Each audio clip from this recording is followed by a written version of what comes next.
श्री गुरु सत्ताय नमः। सभी को प्रणाम। पिछले वीडियो में आपने सुना श्री रामकृष्ण परमहंस देव के शिष्य स्वामी अखंडानंद जी ने अपने पौत्र श्री अनुनय विश्वास को बताया था कि श्री कृष्ण की जन्म और लीला भूमि में एक संत होंगे जो गायत्री के अनन्य उपासक और सिद्ध होंगे। उनके उदय के साथ ही गायत्री आराधना का प्रचार बढ़ेगा। श्री अनुनय विश्वास को बोध हुआ कि उनके पितामह ने जिन संत की ओर संकेत किया था वो वस्तुतः परम पूज्य गुरुदेव ही थे। श्री रामकृष्ण परमहंस देव ने उनके पितामह से ये भी कहा था कि अगले जन्म में देखोगे कि गायत्री और संध्या का विधि विधान बदल गया है।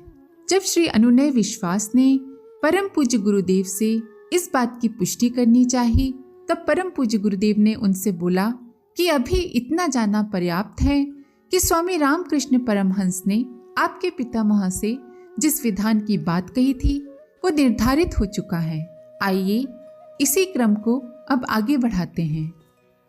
मुंबई से हरिद्वार आने वाले देहरादून एक्सप्रेस में 12 साधक रवाना हुए थे। बड़ोदरा, रतलाम और कोटा आते आते उनकी संख्या 68 हो गई।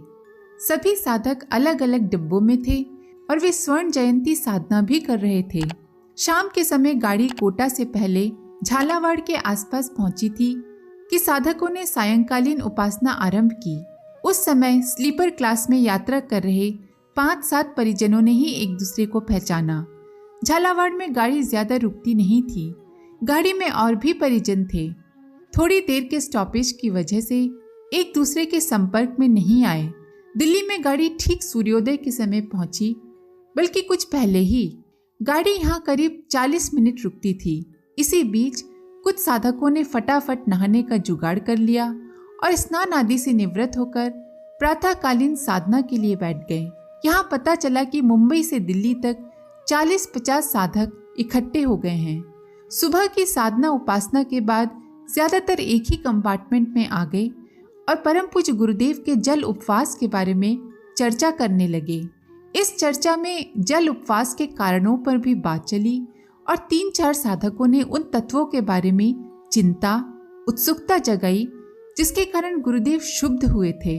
उन तत्वों के आचरण स्खलन का परिष्कार करने के लिए ही वे प्रायश्चित कर रहे हैं। चर्चा ज्यादा चल नहीं सकी क्योंकि दूसरे कार्यकर्ताओं ने तुरंत उत्तर दिया, हम में से कौन है जो 100% गुरुदेव की निर्धारित कसौटियों पर खरा उतरता हो। प्रत्येक में कुछ न कुछ कमी है।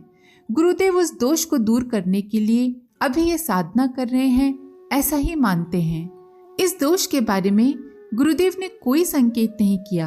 यद्यपि आश्रम में और बाहर भी कई परिजनों को उन कार्यकर्ता के बारे में पता चल गया था जिन्होंने गलत आचरण किया था। क्षेत्रों में प्रचार के लिए भेजी गई टोली का संरक्षक बनाकर भेजे गए उन कार्यकर्ता ने अनैतिक आचरण किया था। उस बारे में जब पता चला तो गुरुदेव ने उस परिजन से अपनी भूल मानने और प्रायश्चित करने के लिए कहा। कार्यकर्ता ने भूल मानने और प्रायश्चित करने के बजाय पलायन कर दिया। उन कार्यकर्ता के पलायन करने की सूचना पा गुरुदेव की पहली प्रतिक्रिया थी, मेरे आसपास कोई इतना कमजोर आदमी काम करता रहा, यह अकल्पनीय है। टीम का कोई भी सदस्य यदि गलती करता है तो टीम के प्रमुख की जवाबदारी बनती है। इस आचरण दोष का प्रायश्चित किया जाना चाहिए।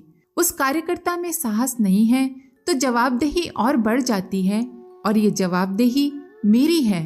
ये जल उपवास उस प्रायश्चित के रूप में है।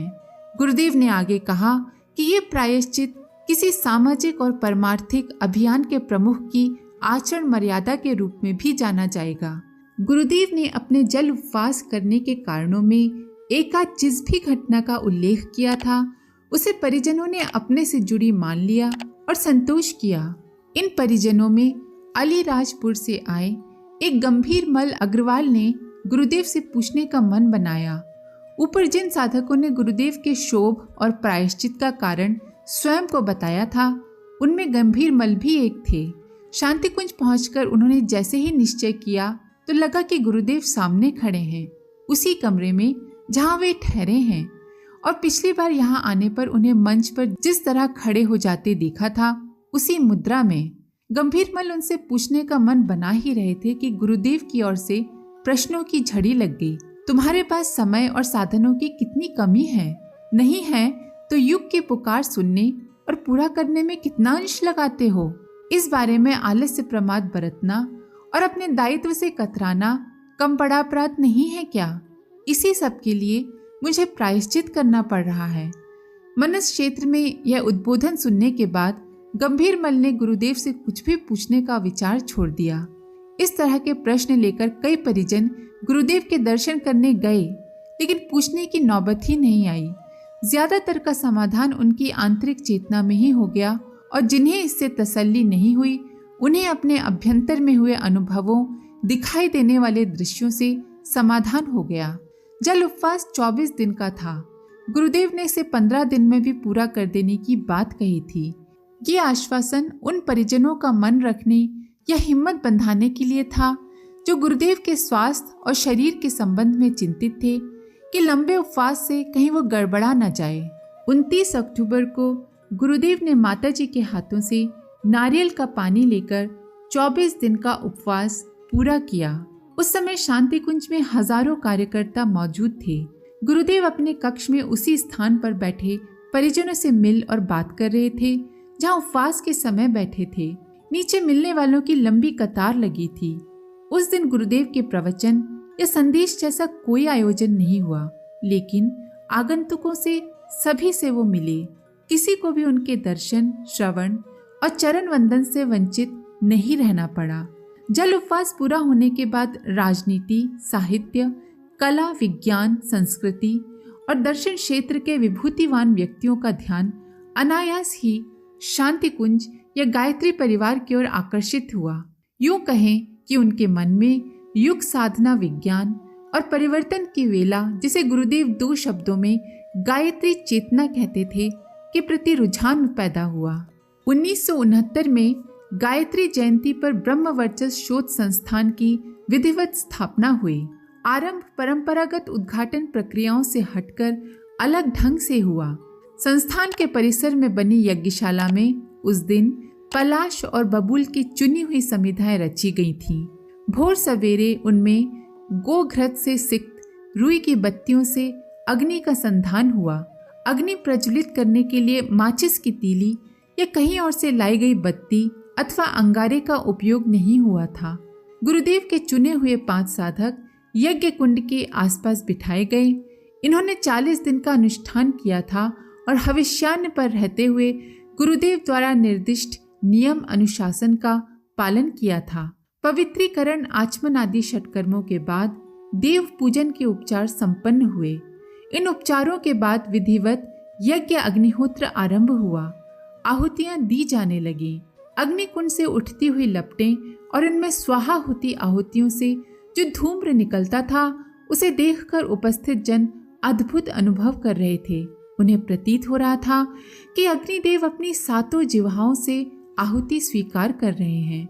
इस अलौकिक अनुभूति के साथ एक और दृश्य वहां माध्यम बने बैठे साधकों से बन रहा था।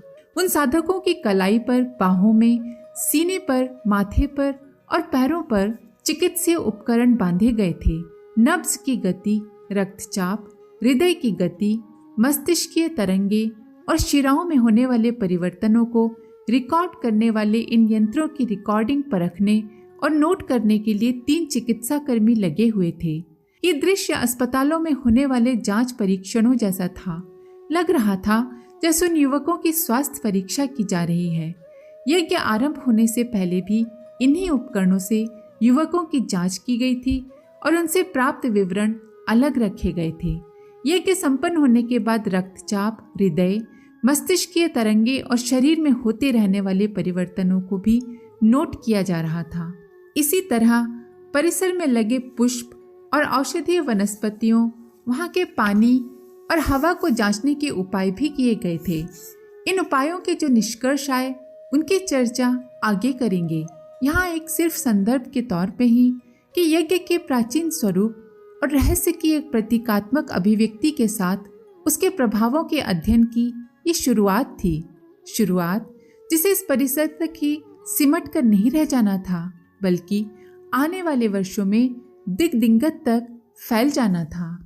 ब्रह्मवर्चस्व शोध संस्थान 20वीं शताब्दी पूरी होने से कोई 20 वर्ष पहले एक प्रयोग के रूप में जन्म लेता दिखाई दिया। आरंभ तो 1956 के आसपास ही हो गया था। तब ये प्रयोग अखंड ज्योति पत्रिका के पन्नों पर और तत्वज्ञानी विज्ञानियों को परामर्श प्रेरणा के रूप में दिखाई देता था।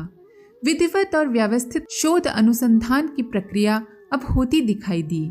ब्रह्मवर्चस्व शोध संस्थान की स्थापना के समय वैदिक विद्वान आचार्य सत्यव्रत विद्यालंकार, डॉक्टर हरगोविंद, आर्य समाज के सन्यासी महात्मा वेद भिक्षु भी मौजूद थे। दिल्ली विश्वविद्यालय से आए विज्ञान के प्रोफेसर डॉक्टर अजय मलिक, केंद्र सरकार के स्वास्थ्य मंत्रालय के अधीन चलने वाले निकाय आयुर्वेद संस्थान और बंगलुरु विश्वविद्यालय के उपकुलपति डॉक्टर एच नरसिम्हैया के सहयोगी डॉक्टर रामलिंगम भी मौजूद थे। इन विद्वानों ने संविधान की प्रक्रिया को भी बारीकी से निरखा परखा था कि मंत्र पढ़ने से अग्नि प्रकट होने का दावा कहीं दिखावा तो नहीं है, और वे पूरी तरह संतुष्ट थे। आयोजन संपन्न हो गया तो दोपहर बाद उन्होंने गुरुदेव से अपनी शंका के बारे में बताया और साथ में ये भी कहा कि हमारी शंकाएं निर्मूल साबित हुई हैं। गुरुदेव ने उनसे कहा, आप जैसी विभूतियां थोड़ा सा प्रयत्न करें तो आज जिन आर्ष तथ्यों को सही साबित करने के लिए प्रमाण देना पड़ता है, वही तथ्य हमारी वैज्ञानिक संपदा बन सकते हैं। उन विभूतिवान अतिथियों ने इस आश्वासन को चुपचाप सुना और स्वीकार भी किया। फिर गुरुदेव ने कहा, ये प्रयोग तो सिर्फ उस विज्ञान का परिचय प्रतीक है। हम लोग संकल्पबद्ध हैं कि भारतीय मनीषा को विज्ञान के आधार पर कसकर दिखाएंगे। अपने अनुभव से हम ये कह सकते हैं कि भारत की ऋषि परंपरा वैज्ञानिक तथ्यों पर आधारित है और सैकड़ों साल से अंधेरे में खोई इस परंपरा को तर्क, तथ्य और प्रमाणों से हम सही साबित करेंगे। आज के लिए इतना ही। आप सभी का बहुत बहुत धन्यवाद। ओम शांति। हमारे YouTube चैनल को सब्सक्राइब करें और बेल आइकन को दबाकर ऑल पर क्लिक करें ताकि नोटिफिकेशंस आपको मिलती रहें।